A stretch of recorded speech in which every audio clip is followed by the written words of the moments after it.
Interviews with Tapestrists, Volume 18, Cherim's Heart of Aniquina, by Livius Paris, professor at the Imperial University. Contemporary with Makamat Luzain, interviewed in Volume 17 of this series, is the Khajiit Cherim, whose tapestries have been hailed as masterpieces all over the Empire for nigh on 30 years now. His 4 factories located throughout Elsewhere make reproductions of his work, but his original tapestries command stellar prices. The Emperor himself owns 10 Cherim tapestries, and representatives are currently negotiating the sale of 5 more. The muted use of color contrasted with the luminous skin tones of Cherim's subjects is a marked contrast with the old style of tapestry. The subject of his work in recent years have been fabulous tales of the ancient past, the gods meeting to discuss the formation of the world, the Chimer following the prophet Veloth into Morrowind, the wild elves battling Morihaus and his legions at the White Gold Tower.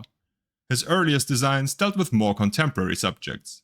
I had the opportunity to discuss with him one of his first masterpieces, the Heart of Aniquina, at his villa in Orcrest.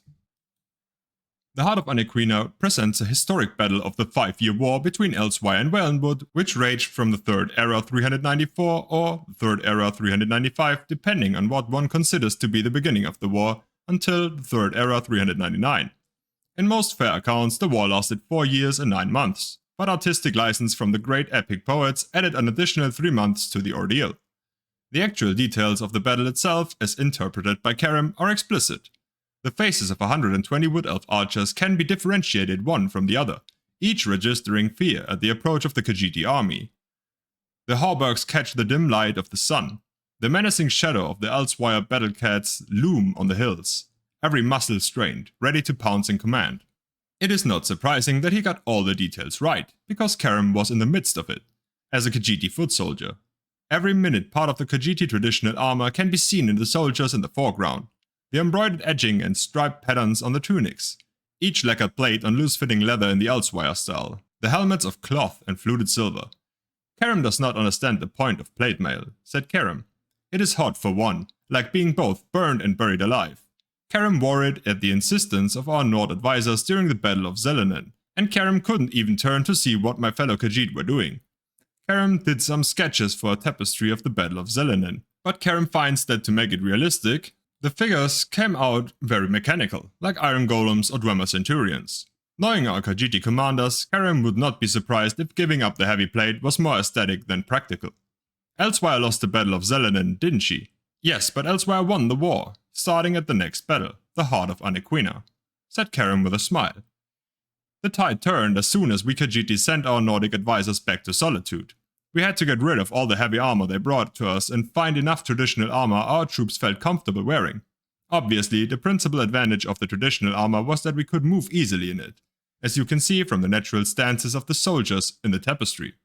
Now, if you look at this poor perforated Kathairat, who just keeps battling on in the bottom background, you see the other advantage. It seems strange to say, but one of the best features of traditional armor is that an arrow will either deflect completely or pass all the way through. An arrowhead is like a hook, made to stick where it strikes if it doesn't pass through. A soldier in traditional armor will find himself with a hole in his body and the bolt on the other side. Our healers can fix such a wound easily if it isn't fatal.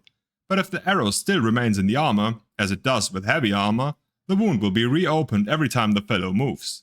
Unless the Khajiit strips off the armor and pulls out the arrow, which is what we had to do at the Battle of Zelenin. A difficult and time-consuming process in the heat of battle, to say the least. I asked him next, is there a self-portrait in the battle? Yes, Cherim said with another grin. You see the small figure of the Khajiit stealing the rings of the dead wood elf. His back is facing you. But he has a brown and orange striped tail, like Cherim's. Cherim does not say that all stereotypes about the Khajiit are fair, but Cherim must sometimes acknowledge them.